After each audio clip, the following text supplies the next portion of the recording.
Hello there students, ये question पूछा गया था गेट 2005 के एग्जाम में और टॉपिक है programmed IO versus interrupt driven IO.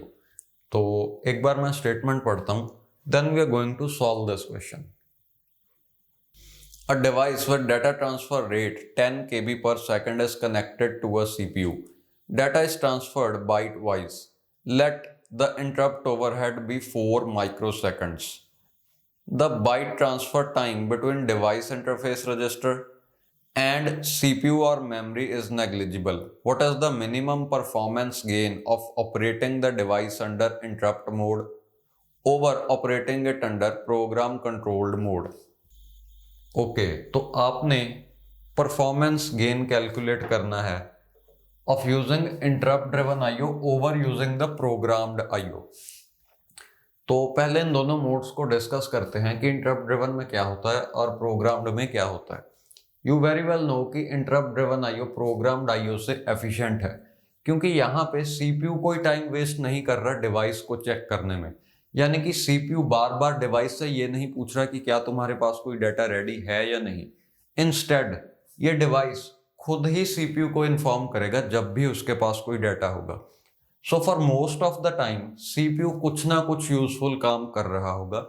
जब डाटा रेडी होगा उसी टाइम सीपीयू डाटा ट्रांसफर करेगा। ओके, बट प्रोग्राम्ड आईओ में क्या होता है, हम एक स्पेशल प्रोग्राम लिख के सीपीयू पर ही एग्जीक्यूट करवाते हैं, जिसका सिर्फ और सिर्फ ये काम होता है कि वो चेक करेगा क्या डिवाइस के पास कोई ना कोई डाटा रेडी है या नहीं।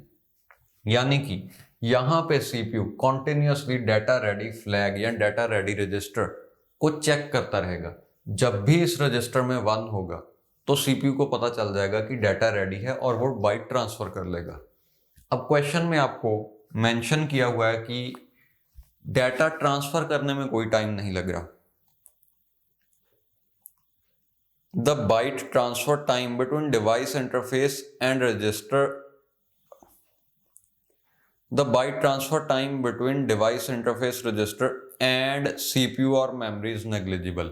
यानी कि ये जो टाइम है डाटा ट्रांसफर करने के लिए वो नेग्लिजिबल है, बट फिर भी सीपीयू इसे चेक करने में तो कुछ टाइम वेस्ट करेगा ना। कॉन्टिन्यूसली इसे चेक कर रहा है कि कोई बाइट रेडी है या नहीं, कोई बाइट रेडी है या नहीं।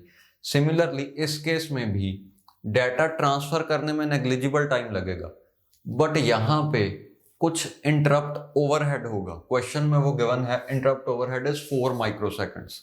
इस केस में 4 माइक्रोसेकंड्स वेस्ट होंगे। ओके, तो यहां पे क्या होता है, जब भी आईओ डिवाइस के पास कुछ डाटा रेडी हो जाएगा तो वो उस डाटा को डाटा रजिस्टर में रख देगा। ओके, डाटा रजिस्टर में रखने के बाद डाटा रेडी रजिस्टर को 1 बना दिया जाएगा, यानी कि उस फ्लैग को सेट कर दिया जाएगा और सीपीयू कॉन्टिन्यूसली इसी फ्लैग को चेक कर रहा है।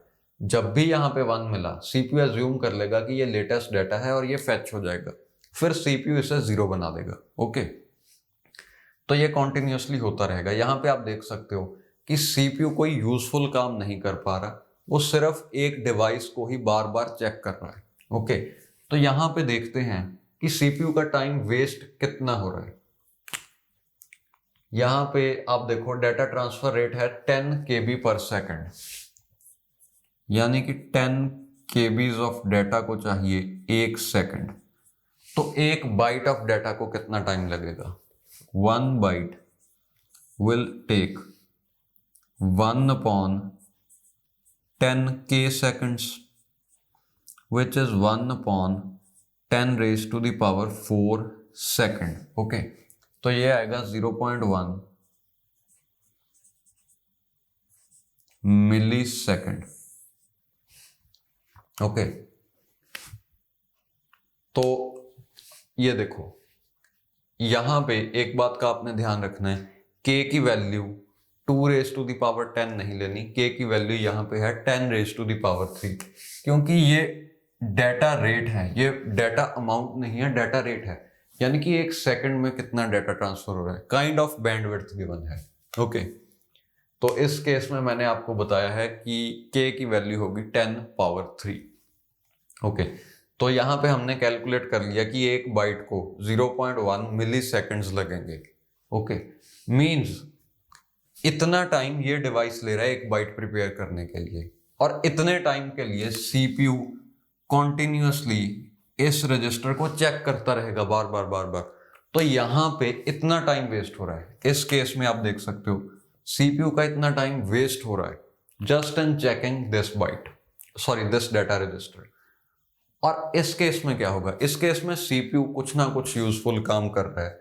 जब भी डाटा रेडी होगा ये डिवाइस एक सिग्नल भेजेगा जिसे हम कहते हैं इंटरप्ट सिग्नल, सेइंग दैट कि डाटा रेडी है, CPU can fetch it. But इस केस में 4 माइक्रोसेकंड्स वेस्ट होंगे for loading the ISR. 4 microseconds. Okay, in 4 microseconds की जरूरत कहां पड़ती है? देखो, सीपीयू कोई नॉर्मल प्रोग्राम एग्जीक्यूट कर रहा है जो हमने लिखा है, बट अब उस प्रोग्राम को रोक कर हमें एक स्पेशलाइज्ड प्रोग्राम एग्जीक्यूट करना पड़ेगा जिसे कहते हैं आईएसआर। अब हमारे नॉर्मल प्रोग्राम का एड्रेस कहीं सेव होगा, यानी कि हम सपोज 7th लाइन एग्जीक्यूट कर रहे हैं तो वो 7 कहीं सेव होगा और नए प्रोग्राम का बेस एड्रेस लोड होगा। इस सब को परफॉर्म करने में 4 माइक्रोसेकंड्स जा रहे हैं। ओके, मींस यहां पे टोटल टाइम जो वेस्ट हो रहा है वो 4 माइक्रोसेकंड्स है। यहां पे जो टाइम वेस्ट हो रहा है वो है 0.1 मिली सेकेंड। अब देखो, इतना टाइम दोनों केसेस में स्पेंड करने के बाद जो एक्चुअल डाटा ट्रांसफर है, यानी कि यहां से डाटा जो रीड होके सीपीयू में जा रहा है उसे कोई टाइम नहीं लग रहा। ये 4 माइक्रोसेकंड स्पेंड करने के बाद जो एक्चुअल डाटा ट्रांसफर है वो नेग्लिजिबल टाइम ले रहा है, ये क्वेश्चन में गिवन है। यानी कि ओल्ड अप्रोच में इतना टाइम लग रहा था, न्यू अप्रोच में इतना टाइम लग रहा है फॉर ट्रांसफरिंग 1 बाइट। ओके, तो आप देख सकते हो परफॉर्मेंस गेन का फॉर्मूला है time taken by old design divided by time taken by the new design. Okay, अब आप इन दोनों टाइम्स को डिवाइड करो और परफॉर्मेंस गेन निकालो। ओल्ड डिजाइन को चाहिए 0.1 मिली सेकेंड्स, न्यू डिजाइन को चाहिए 4 माइक्रोसेकंड्स। This will B